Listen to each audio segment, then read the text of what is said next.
When I first arrived on this campus to teach in 1997, there was still a sense of an immense distance between the different buildings on this campus and what departments they housed. There was Burroughs Hall, there was then Burroughs Hall, the home of ethnic studies, Dunell, the home of East Asian Literature and Cultures Department and Area Studies, Wheeler Hall, the home of Imperial English, and these were all in different ways considered quite separate and even antagonistic. A lot has changed since then. Now there's Asian American studies happening in a lot of different places on campus, but it also means that Asian American studies can mean a lot of different things, maybe not antagonistic, but mutually unintelligible to each other. I've been teaching here since 1997, and within that time, I've also seen another big change, and that is the resurgence of academic Marxism since the 2008 financial crisis. Well, maybe resurgence is a bit too strong a word, but certainly there is more academic interest in Marxism now than there has been at any time, I think, since the end of the 1970s. Even so, it is still not that often that Marxism and Asian American studies are taken up together, despite the fact that so much of the activist movement that got Asian American studies going in the first place was Marxist. Now, why has so relatively little been written about the relationship between Marxism and Asian American studies? It is our shared interest in this puzzle that first drew Cindy Gao, Calvin Cheung-Miaw, and I together. And that led to the idea of our co-editing a special issue of Emerita, whose contributors are represented in today's program. In our curation of the speakers, as you will surely see if you stay for the whole day, Cindy, Calvin, and I were especially intentional about wanting an intergenerational and disciplinary range of perspectives.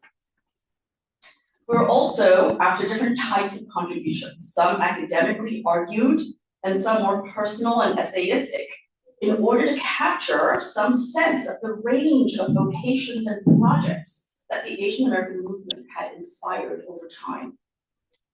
I look forward to the new insights and political disagreements, maybe those especially, that will be generated out of this diversity. And since the talks you will hear are from essays that have yet to be finalized, they're being trialed out today, in fact, I hope that you will understand that you're actually part of the feedback that will be taken into consideration when we all revise our work for the special issue.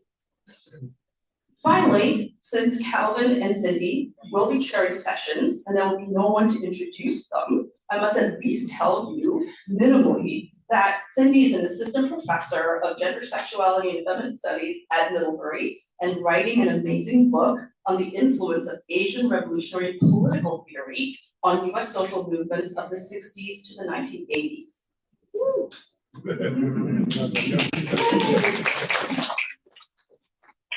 Calvin and the color line, which examines the rise and fall of US third worldism through the case of Asian American studies.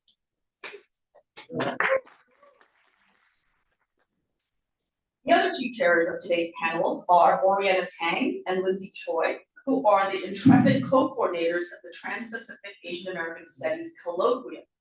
Oriana is a PhD candidate in English who's writing a dissertation that may be about the genre of the case. Lindsay is a PhD candidate in English who is definitely writing a dissertation called The Lyric Century, the Trans-Pacific Poetics of Uneven and Combined Development. I count myself lucky to be thinking and working with all four of these remarkable individuals. Thank you, and please remember to turn off your cell phones. With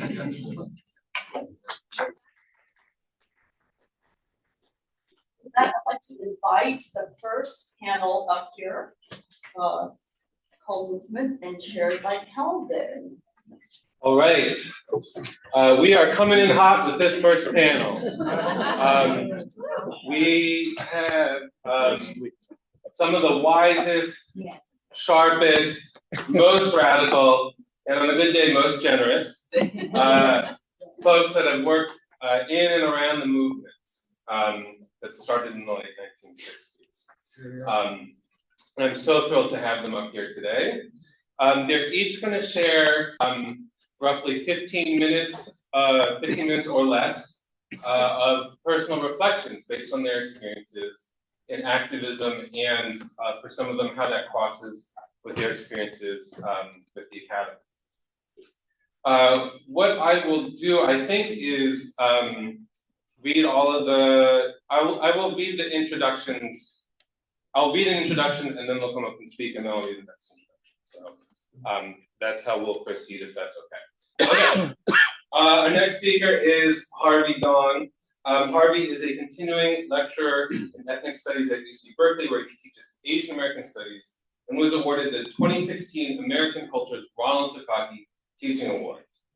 He is interested in research and writing about the evolution of Asian American and Third World social movement activism on campus and in the communities. He was involved in the I Hotel History Committee to write a timeline history of that struggle. And along with Beatrice Dong, he has run East Wind Books of Berkeley. There is a table out there in case you didn't see it. Since 1996, publishing and promoting Asian American and ethnic studies books. He uses his community work experience to bring life to his Asian American history, Chinese American history, and contemporary issues courses. And many of his students have gone on to work in social justice causes. Please welcome Harvey Dawn.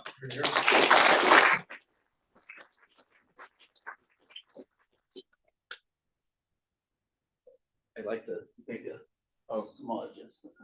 Okay. That was done by students in 2018, where they wanted to continue the conversation about the Third World College, and as well as the future direction for Asian American Studies. Because on the back here it says here, what happened to the Third World College, 1969 question mark, where are we going? And on the front, what happened to Asian American Studies? Because they were really concerned about the future of Asian American Studies. That it was underfunded, professors coming in, not really on the same wavelength as the students.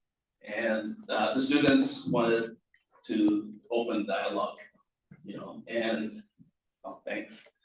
And they knew that they were the graduating class, that was like 2018, and this was like their final shot, so I thought that was a fantastic cohort of students that would not just sit there and take notes and take exams, but to really try to address the issues that they face and their future too. So they were very sincere about it, and many of the faculty were invited. Some of us felt that we should support them all the way, and other faculty felt that they were somewhat of an annoyance, an annoyance to their individual work, their requirements, and how to get tenure. So I think that's a really sad situation that Asian American Studies has come to that level. And I think with the in terms of the influence though of the students, even though they connected with the past, they connected with that legacy that all you OGs were engaged in, and even though they connected with it, they felt that they had to leave something for future generations. So the title of my talk is "Hard the People Won't Stop: The Twists and Turns of Ethnic Studies at UC Berkeley." Many twists and turns. I experienced it when I entered the graduate program in 1994. I was kind of interested in researching the Asian American movement and a little bit of history and stuff like that. And I thought that that would be cool, you know. But as I was a graduate student, I was also a teaching assistant, actually Jason there. We were part of the Carlos Munoz's social movements, history of social movements in the US. And those classrooms became basis for students wanting to organize. You know, they took the information and then they used that information and they went to the community. They organized cohort groups on campus and they created, I guess you could say they became part of that legacy of the Third World Strike. You know, so I thought that was a really great thing. But I think you could say that over the years, new faculty have come in. They may not have that legacy and understanding, and then there's conflict between faculty and students. The T-shirt that I show was a kind of like a what do you call it? A form of resistance, where they wanted to send a message. They wanted to get other students to wear it. They wore it for like the whole semester, and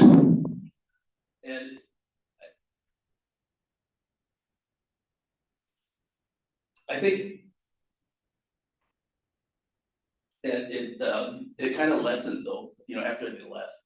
You know, just like when we left campus, a lot of us went on to do community work, community Asian Studies field office. We had set that up as part of UC Berkeley campus. We were sending students in to do research about healthcare, about housing, about community needs. And as we began to become more engaged in the community, we started to become more connected and stuff. That was also the same time that the university began to clamp down. I think in 1969, the strike happened. Around 1971, 72, the university conducted studies about the significance or value of community work, and they cut off all community funding, you know.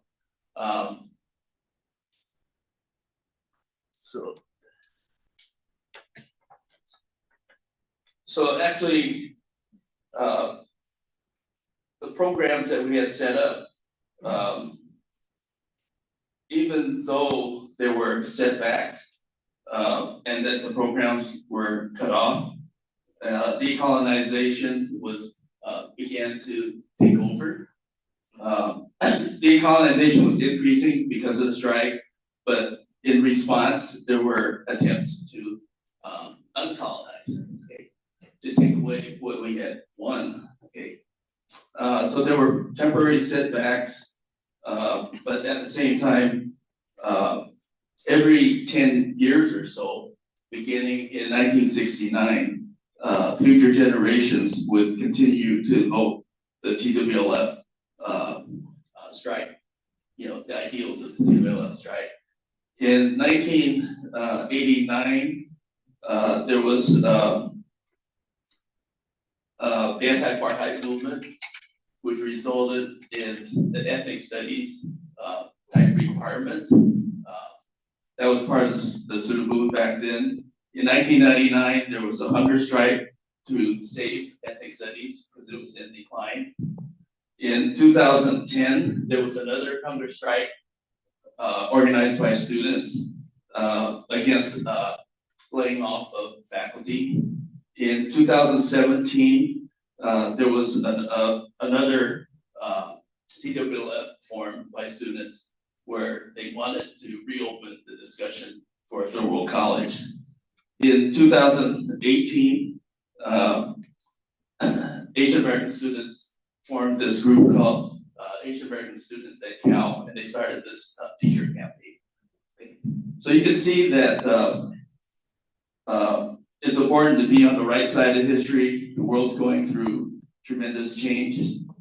Today we're in an authoritarian fascist era. The big difference today and in the 60s is that the current generation has inherited the advances, lessons, and mistakes made from previous eras. Okay. The next part here is I wanted to read from a section in my essay that's titled Conflict Over a Letter. Okay. In 2017, a group of students, very similar to the 1999 hunger strike, TWLF hunger strike, again, they began to raise concerns about the demise of ethnic studies. The group, which included several ethnic studies majors, called themselves TWLF 1969. This was in 2017, though. Their concerns included budget cuts, unavailability of classes, course content, staff layoffs, and faculty who retired, but the university did not replace. The group had hoped to meet ethnic studies faculty to discuss their apprehensions about the future of the department, but the dialogue never took place. They also wanted to reopen negotiations with the university over the idea of the Third World College. A delegation approached the department chair to request a faculty-student meeting. The encounter was noisy but not violent. Police appeared on the scene as the student delegation left the department chair's office. The incident left relations between the TWLF 1969 student group and faculty fractured. Fractured student-faculty relations. Joanne, an Asian American Studies major, wrote about how her upbringing in Stockton, California, brought her to become more committed towards community organizing.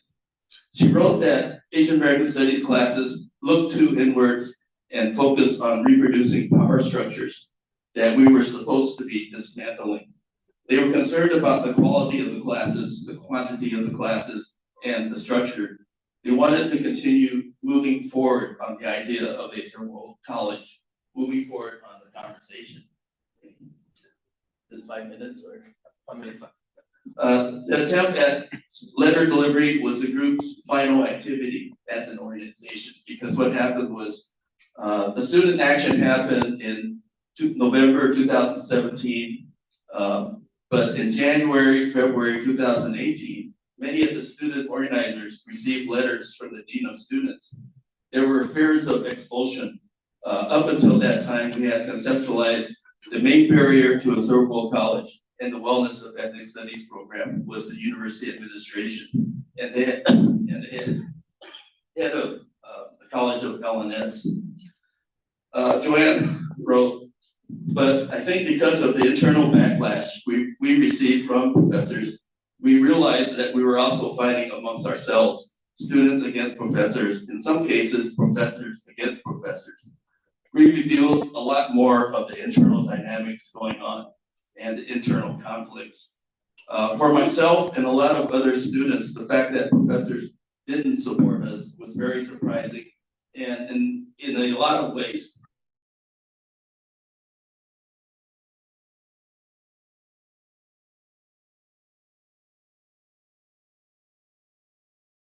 the organization disbanded, but this other group formed, Asian American students at Cal, who took up another approach with the t-shirt campaign and holding meetings with faculty about what students wanted, what students wanted. Okay, so we are frustrated with our own program, one of the comments. We want skills, histories, frameworks that uplift our overlooked communities, modeled within curriculum and classroom. As an integral part of our education, we desire to carry the memory of Asian American studies outside of this ivory tower. Ethnic studies unequivocally exist today because of solidarity and struggle of students supported by faculty and community. Issues of self-determination, student involvement, and community engagement have always remained the heart of the program. It remains an unfinished project that began over 50 years ago, but its roots go further. There have been twists and turns in establishing what we have today. It's important to realize that the lifeblood of the program has always been collaboration between students, community,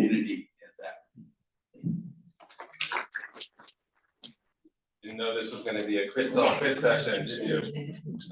Okay, our next speaker is Estella Habal. Dr. Estella Habal is a lifelong activist and more recently a scholar.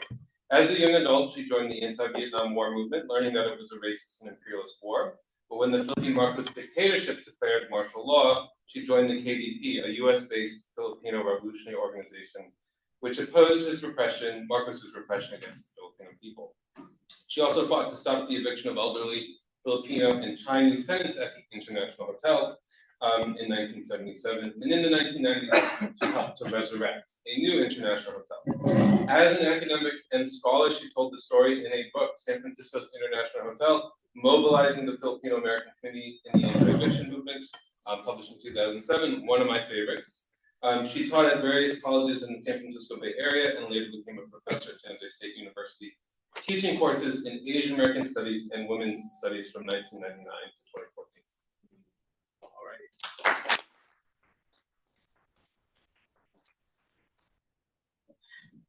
In my immediate family, I was the youngest of 6 children.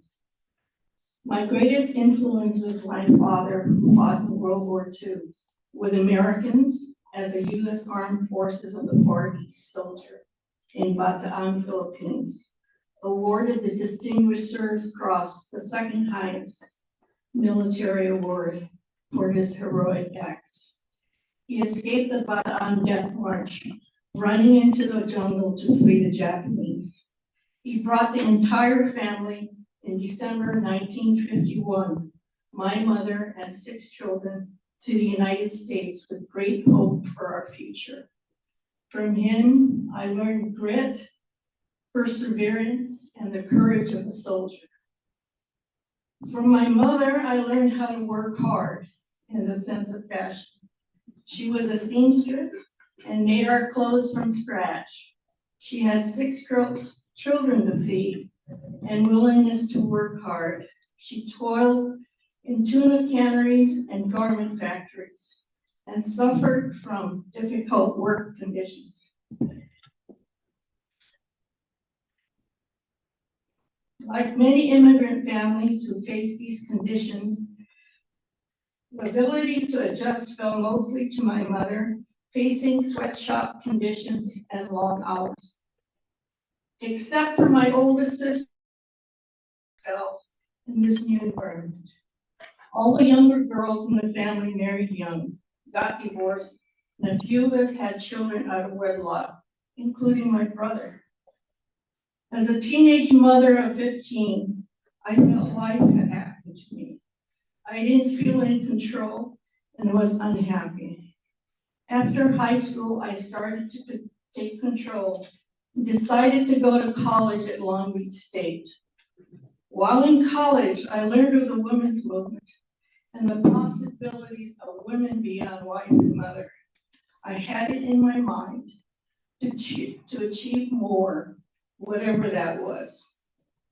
The women's movement gave me that dream.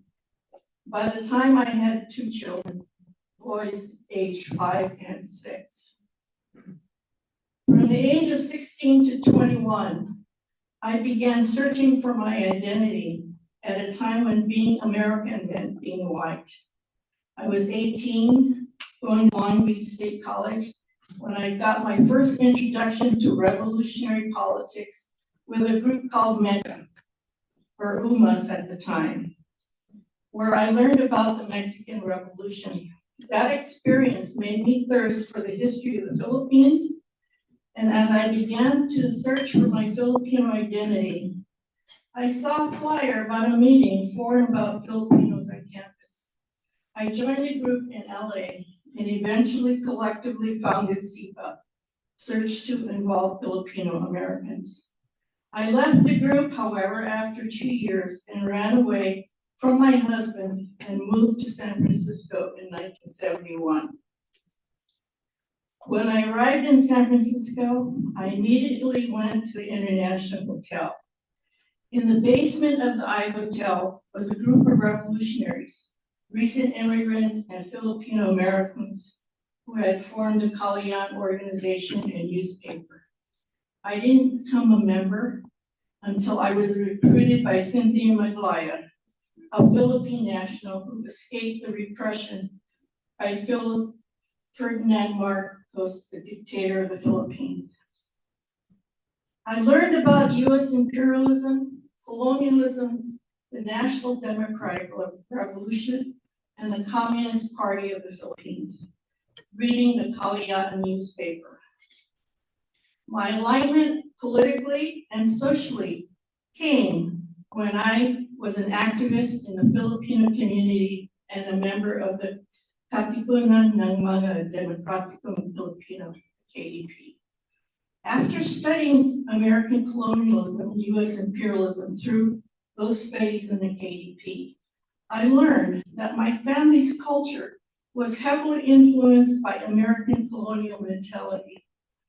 I learned that my family's culture was deeply indebted to the US for setting up a democracy in the Philippines, providing public educational opportunities, a preferred trading partner, and the establishment of a geopolitical US base to protect their shared economic and political interests in the Far East. Instead, the Philippines was a third world country, impoverished and dependent upon the US. I could see the connections of my life in the US and its roots in the Philippines. I hadn't known that the US had colonized the Philippines, and that relationship was a heavy dependency.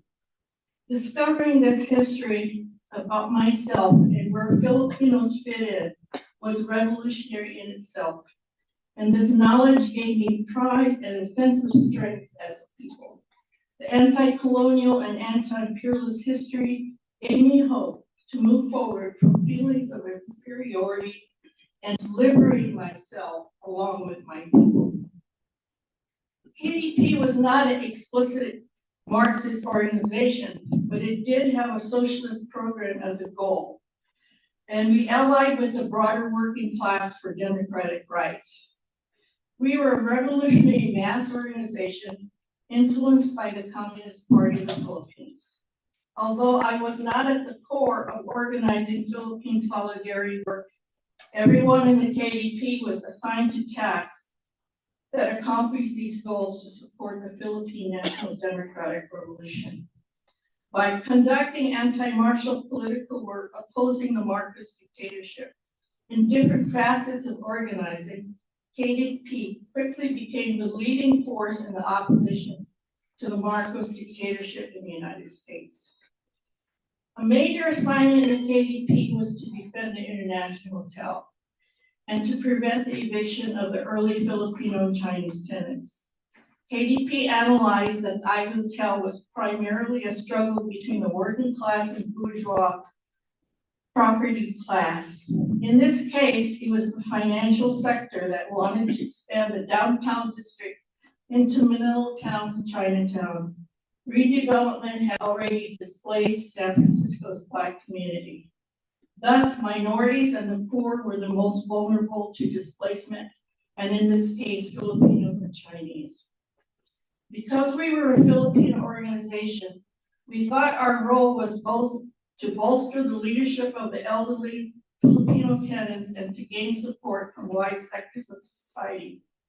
KDP then developed a broad anti-eviction and housing coalition, mainly with Northern California Alliance, the NCA, and KDP members at the leadership core. The elderly Filipino tenants were at the core and forefront and leadership of the organizing of the anti-eviction efforts from the beginning, and had already gained support from rising liberal politicians like George Moscone and Harvey, as well as union and church leaders.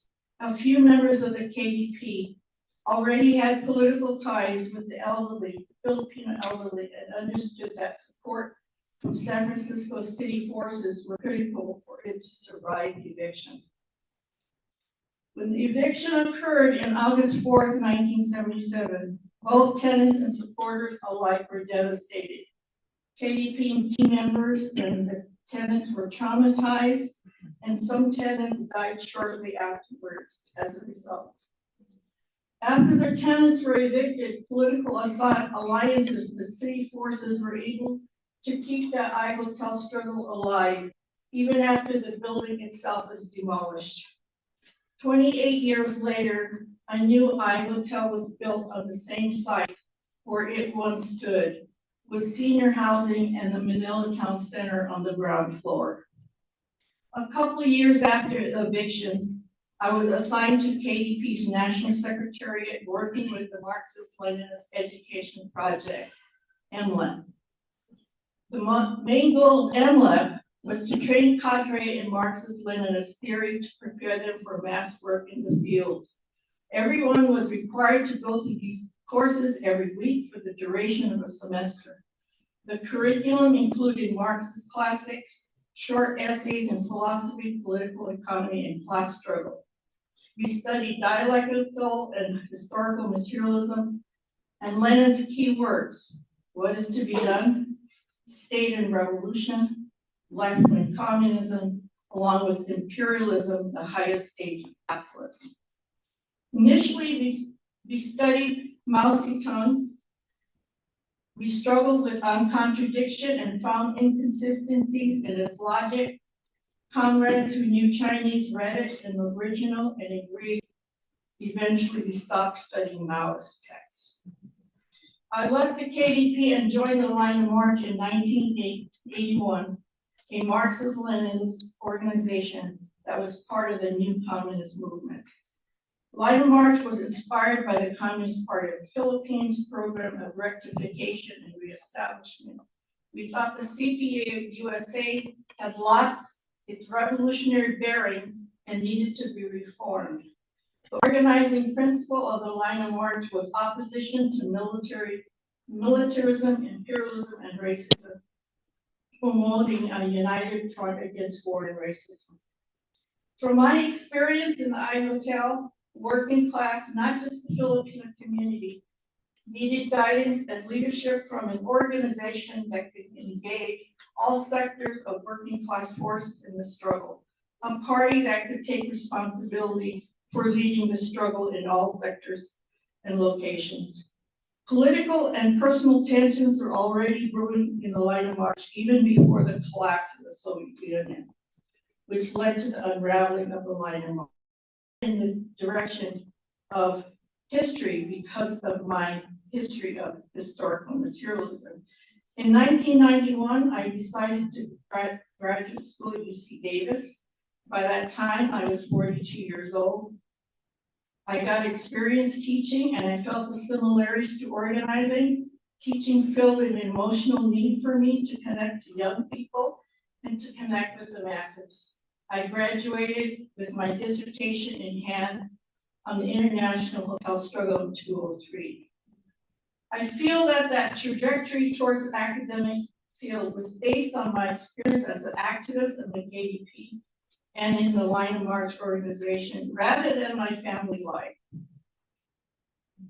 When I was growing up, we had no books in our house, no magazines, or no newspapers. My parents and siblings were not political, nor did they even tune into the news. As an activist and scholar, I was determined to show that history comes from the bottom up, that the masses create this major change, and that class struggle in the broadest sense, not just the workers in the workplace, as might be the interpretation from some Marxists, is the root of this change. My discovery and study of Marxism arose from my activist experience and also confirmed my life experience. Marxism helped me to explain my identity, guide my activism, kept me grounded in the reality of the capitalist world, and provided a foundation for my academic work. I became what Gramsci described as an organic intellectual, someone attached to class and community who can develop understanding the world without losing my bearings or my sense of struggle. Marxism, in the broadest sense, not as a dogma, but as a tool to analyze current and historical developments, continues to give me hope. Thank you. One too many Estella Habals for the revolution. Okay.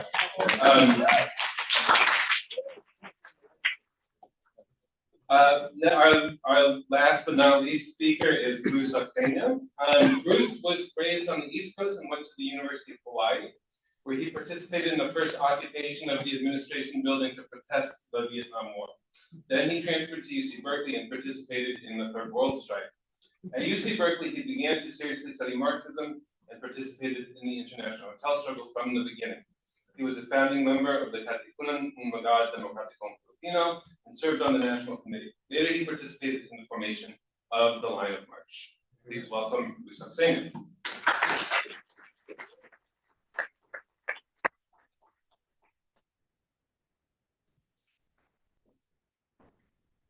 Thank you. Can you hear me?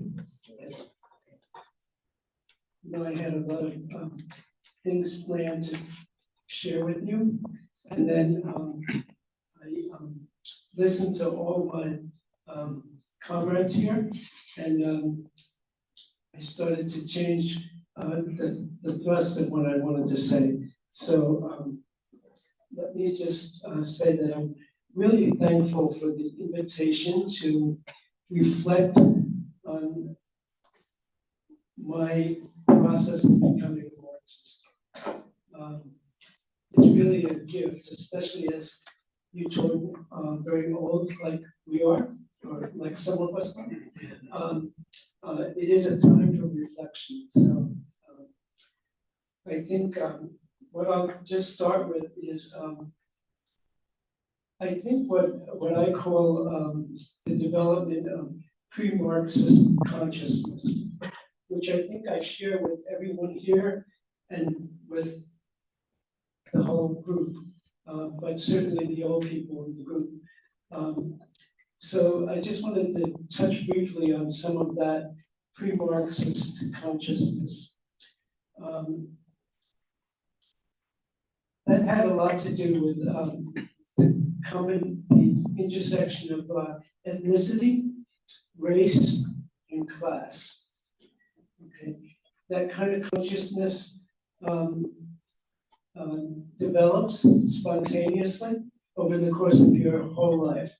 So you can't, it doesn't develop at a certain moment. It's a process of your whole life experience. On ethnicity, in preschool, your ethnicity is just your family. The languages that you hear, the food that you eat, the behaviors that you're taught, that's your ethnicity, but you're not aware of that. I became aware of ethnicity once school starts. Then you're thrown out into the world.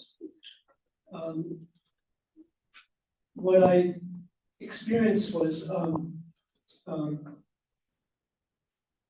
in school, I always had to say I came from the Philippines, even though I grew up 2 blocks from the school.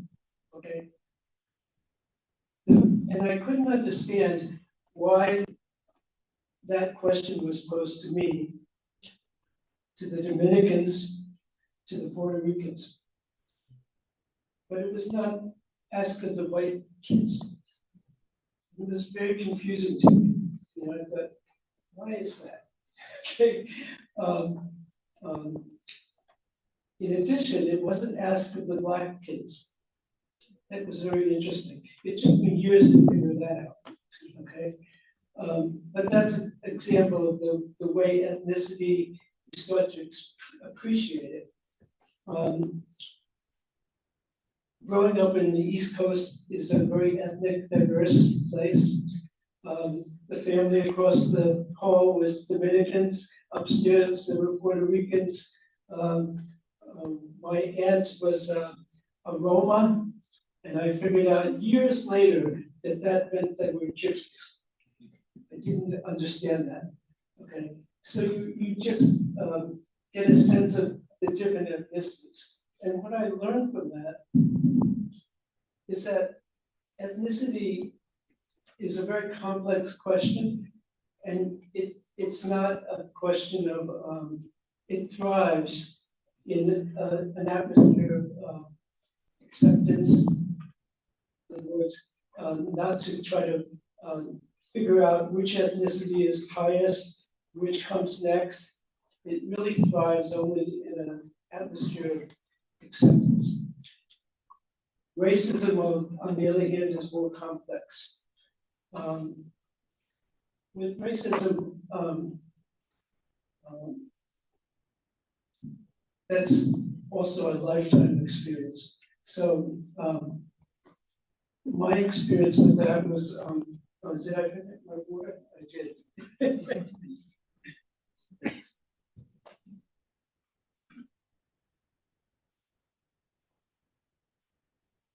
I picked that up mainly on the streets as I was growing up. First of all, we lived in neighborhoods where most of the people were, in my early years, not white. You don't even think about it as you're growing up. Okay. The experience that I lived with is my father would take me downtown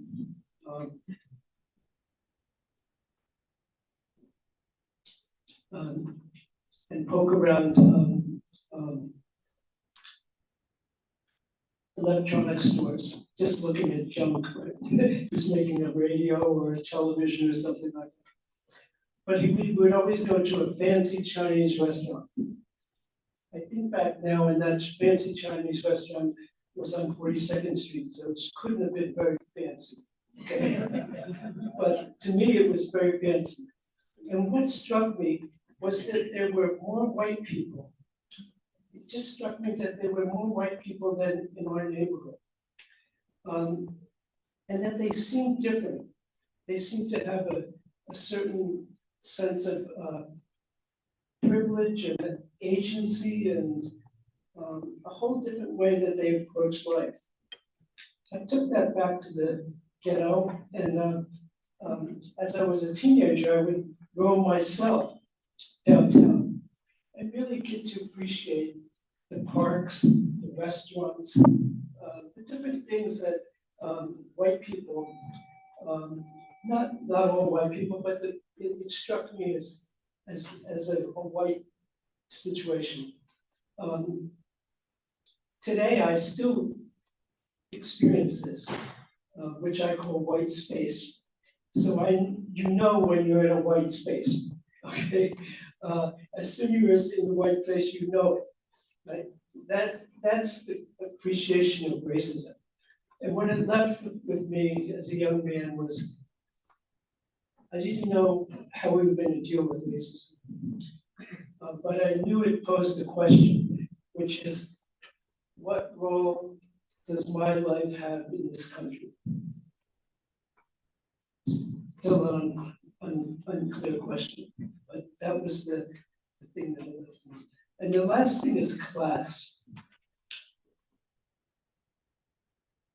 Class is also something that comes, an appreciation that grows while you're growing up, okay? I didn't appreciate that when you're growing up, when you're very young, everyone is in the same boat. Whether they're Puerto Ricans, whether they're black people, whether they're white people in your neighborhood, they're all in the same boat, okay? So you start to get a sense of that. And then the contrast is, in my family, similar to Stella's, there were no books. People didn't have magazines, you know. Basically, my parents worked 2 jobs, and everything was about that. And if you lost your job, you better find a new one quickly. That was the reality. So that sense of class kind of also built. And where that left me is at 17. I think I had a consciousness about ethnicity, race, and class. The other thing that struck me, just an example of class, as a teenager, I had a long-standing argument with my father. My father worked in an electronics factory with a lot of Navy contracts.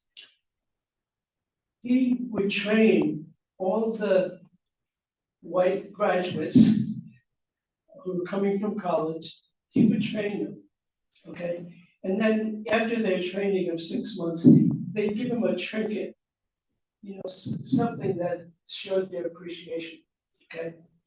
My argument with my father was, why don't they promote you, right? I think my father thought, he would just shake his head and think, I think this is what he thought. We probably raised him the wrong way. In other words, there's something about the lack of gratitude that he doesn't have. So by the time I'm a teenager, I already have that consciousness. Okay? I'll skip a lot of what I wrote about. So, but I want to focus a little bit on Marxism.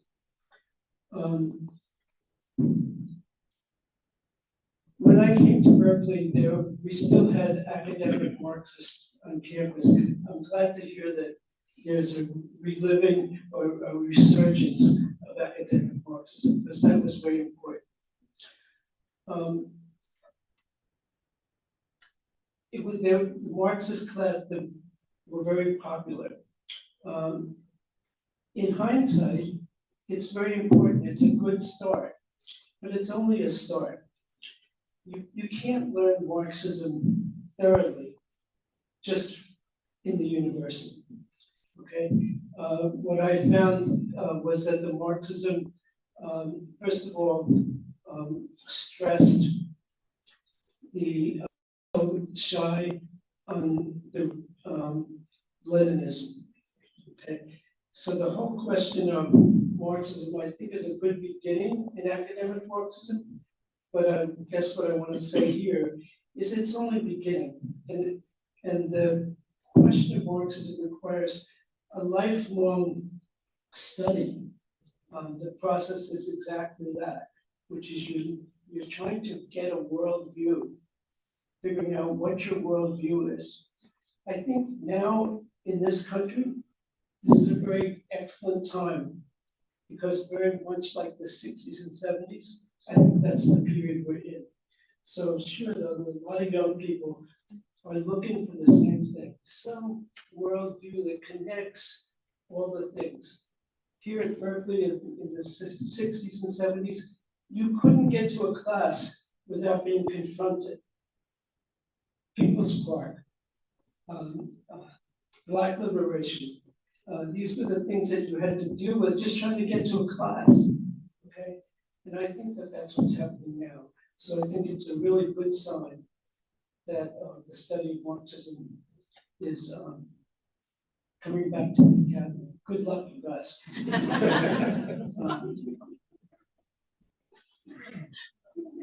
The last thing I want to say is that what the challenge of academic Marxism is you're trying to foster Marxism in one of the key pillars of the state. The university system is part of the state apparatus. And you have to deal with that. And that's a lot of the struggles of my comrades who stayed in ethnic studies, which I left. I think that that's exactly the struggle, because you're dealing with a pillar of the state, you know, and that limits what you can do and cannot do, right? But at the end of the day, struggles keep coming up again and again, and they usually, I hate to say it, get settled in the same way, okay? Because at a certain point, the powers that be come to bear and say, it's not going that way, you know. So you might get a compromise. You might work with that compromise as best you can.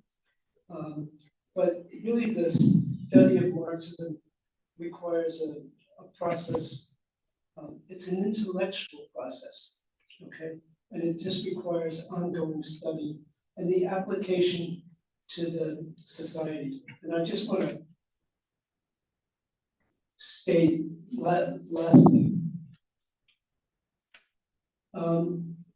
Marxism is a theory that spans the transition from capitalism to socialism. As a young man, I thought that was a question of my lifetime, that we were going to get through that.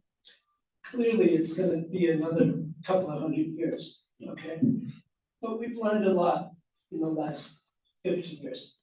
So the point is, the question of Marxism is very, very important because it spans a whole range of a transition that we're still just getting a glimpse of as to what's possible. So what Marx said about the Paris Commune was never apologize for the attempt to get power. Never apologize. And then his other comment was, try it again. Okay?